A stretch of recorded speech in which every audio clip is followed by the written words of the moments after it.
Gir સોમનાથના વેરાવળમાં state monitoring સેલના દરોડા પડ્યા છે। વેરાવળ હુડકો સોસાયટી વિસ્તારમાં કાર્યવાહી કરવામાં આવી છે। સોમનાથના ધારાસભ્ય વિમલ ચુડાસમાએ દારૂ જુગાર મુદ્દે કરેલી રજૂઆત બાદ દરોડા।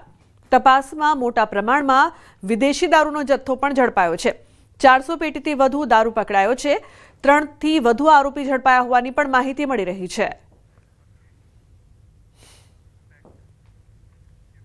એક બાજુ ખેડૂતોને કમોસમી વરસાદથી પાકમાં મોટા પાયે નુકસાન વેઠવાનો વારો આવ્યો છે, તો બીજી તરફ શિયાળાની શરૂઆતમાં જ ડુંગળીની મોટા પ્રમાણમાં આવક થતા એપીએમસીમાં ભાવ ગગડતો જોવા મળી રહ્યો છે।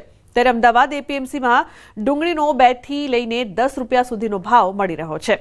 વિદેશમાં સામાન્ય રીતે ડુંગળીની માંગ વધુ હોય છે। સરકાર બાંગ્લાદેશ અને શ્રીલંકામાં ડુંગળી મોકલે તો ખેડૂતોને ફાયદો થઈ શકે છે, પરંતુ મધ્યપ્રદેશ અને નાસિકથી આવતી ડુંગળીનો મબલક પાક હોવા છતાં અમદાવાદ માર્કેટમાં વેચાતી ડુંગળીનો ભાવ વધારે હોવાનું વેપારી સ્વીકારી રહ્યા છે। લગાડીને 10 રૂપિયા સુધીના ભાવમાં જાય છે ડુંગળી। બહુ સુપર હોય તો 11-12 રૂપિયાના ભાવ છે એમપીના અને ગુજરાતના માલમાં।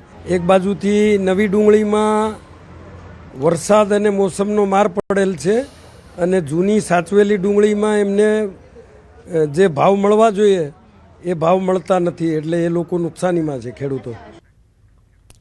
ઉત્તરાયણના મહિનાઓ પહેલાથી જ ચાઇનીઝ દોરીનો આતંક શરૂ થયો છે। નડિયાદમાં યુવતીનું ગળું કપાયું તો છોટાઉદેપુરમાં ચાઇનીઝ દોરીથી બાઇક ચાલકનું મોત નીપજ્યું છે। ઉત્તરાયણ હજુ શરૂ નથી થઈ તે પહેલા રાજ્યમાં દર વર્ષની જેમ ચાઇનીઝ દોરી જીવલેણ સાબિત થઈ રહી છે। ચાઇનીઝ દોરીનો ખતરો વધી ગયો છે। અત્યારથી લોકોએ રસ્તા પરથી પસાર થતા ધ્યાન રાખવું પડશે।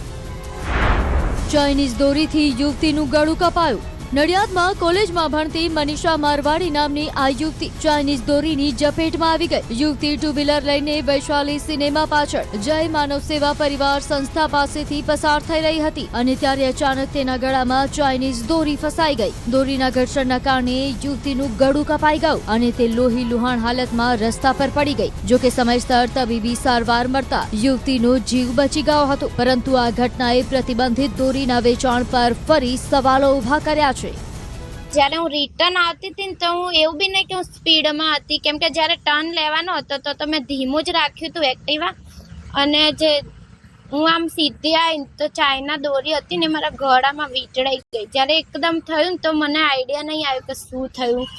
જ્યારે લોહી ને બ્લડ નીકળવા માંડે ને તો મને જેવી વાગી ને એવી મેં દોરી પકડી લીધી ને દોરી મેં જોઈ બી ખરી પકડીને કે ચાઇના દોરી હતી।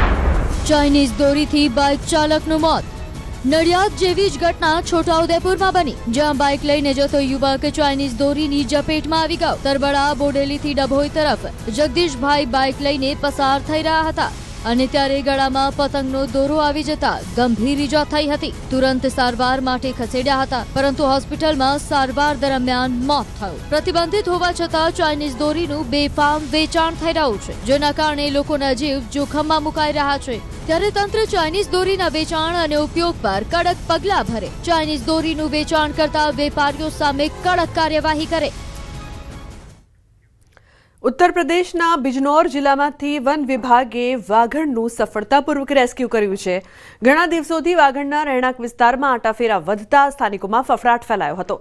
સ્થાનિકોએ વન વિભાગને સમગ્ર મામલે જાણ કરી હતી, જે બાદ લગભગ 15 દિવસથી વન વિભાગ વાઘણને શોધી રહી હતી।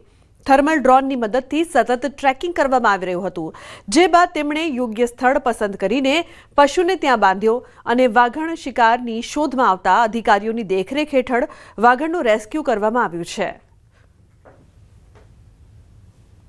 15 नवंबर को वन विभाग ने एक टाइग्रेस को रेस्क्यू किया। ये टाइग्रेस अमानगढ़ टाइगर रिजर्व से लगभग 8 किलोमीटर दूर आबादी वाले क्षेत्र में काफी समय से विचरण कर रही थी। हम लोग 15 दिन से प्रयास कर रहे थे और टाइग्रेस को लगातार ट्रैक कर रहे थे ताकि हम उसका रेस्क्यू कर सकें, और कल हमने इसका सफल रेस्क्यू किया। तो જેલરની ખોટી ઓળખ માંગીને આરોપીની પત્ની પાસે પૈસા માંગનારની ધરપકડ થઈ છે। લાજપોર જેલના જેલર તરીકેની ઓળખ આપી જેલમાં સુવિધાઓ આપવા બદલ ધાકધમકીથી રૂપિયા માંગનારો આખરે ઝડપાયો।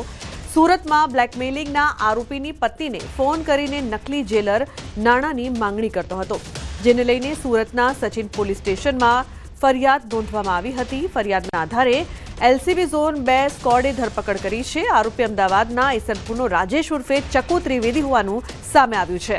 આરોપી અંગે ચોંકાવનારી વિગતો પણ પ્રાપ્ત થઈ રહી છે. આરોપી અગાઉ પણ અનેક ગુનામાં પકડાઈ ચૂક્યો હોવાનું સામે આવ્યું. અગાઉ આરોપીએ નકલી ફૂડ સેફટી ઓફિસર, નકલી પોલીસ, નકલી મામલતદાર અને નકલી ઇન્કમટેક્સ ઓફિસર બનીને પણ ખેલ કર્યા છે.